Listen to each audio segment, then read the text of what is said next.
The mixture grew hot and compressed under its own gravity. At its center, a protostellar object formed. It was young, hot, and glowing, but not yet a full star. Around it swirled a disk of the same material, which grew hotter and hotter, as gravity in motion compressed the dust and rocks of the cloud together.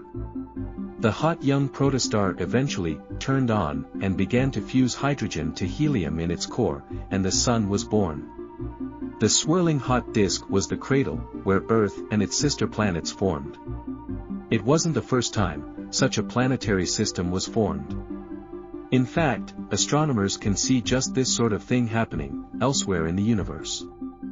While the sun grew in size and energy, beginning to ignite its nuclear fires, the hot disk slowly cooled, and this took millions of years.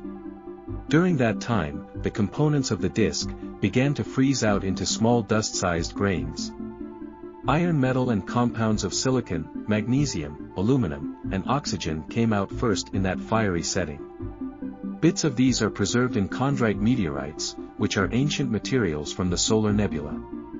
Slowly these grains settled together and collected into clumps, then chunks, then boulders, and finally bodies called planetesimals large enough to exert their own gravity. 3. Earth is born in fiery collisions. As time went by, planetesimals collided with other bodies, and grew larger. As they did, the energy of each collision was tremendous. By the time they reached 100 kilometers or so in size, planetesimal collisions were energetic enough to melt and vaporize much of the material involved. The rocks, iron, and other metals in these colliding worlds sorted themselves into layers.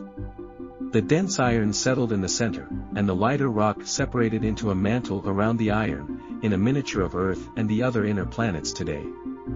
Planetary scientists call this settling process differentiation.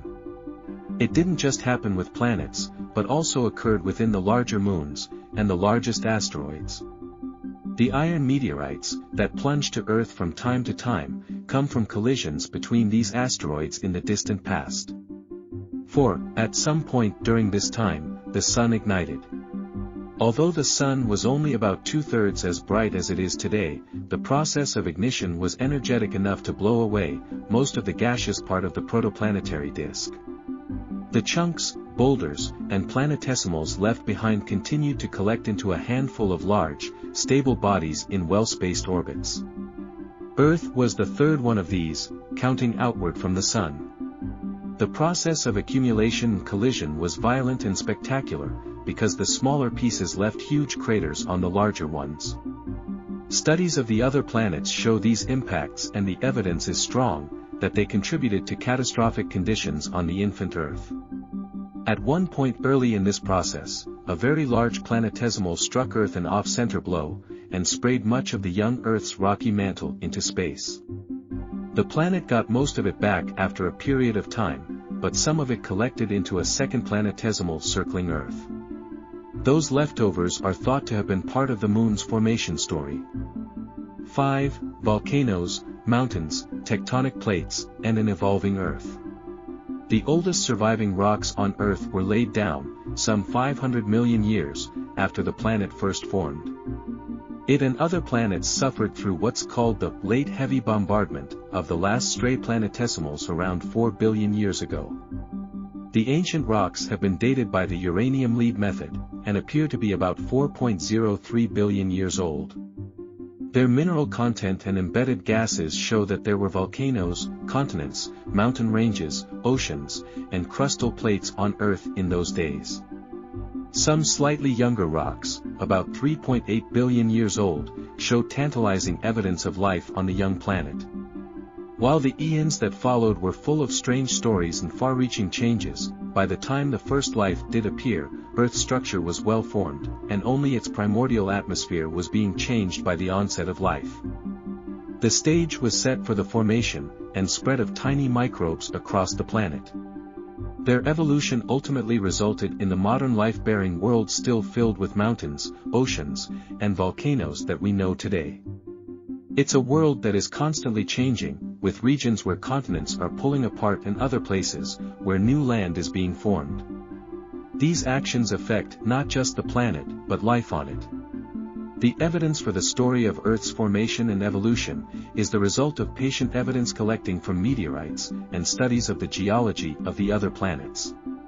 It also comes from analyses of very large bodies of geochemical data, astronomical studies of planet-forming regions around other stars, and decades of serious discussion among astronomers, geologists, planetary scientists, chemists, and biologists.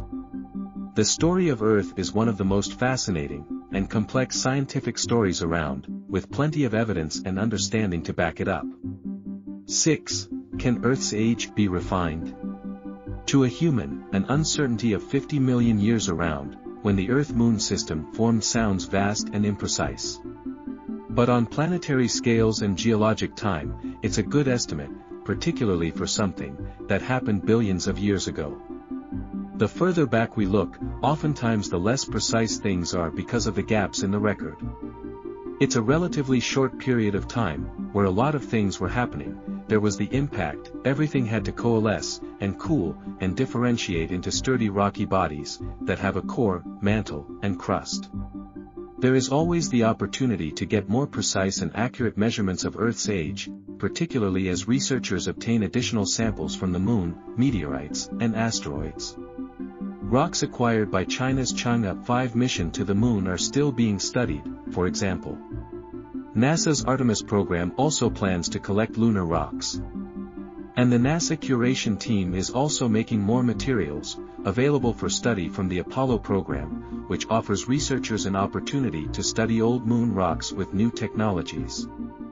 If these new endeavors reveal lunar samples from parts of the Moon's surface that crystallized earlier than previously studied, that could further constrain time estimates for when Earth and the Moon were born.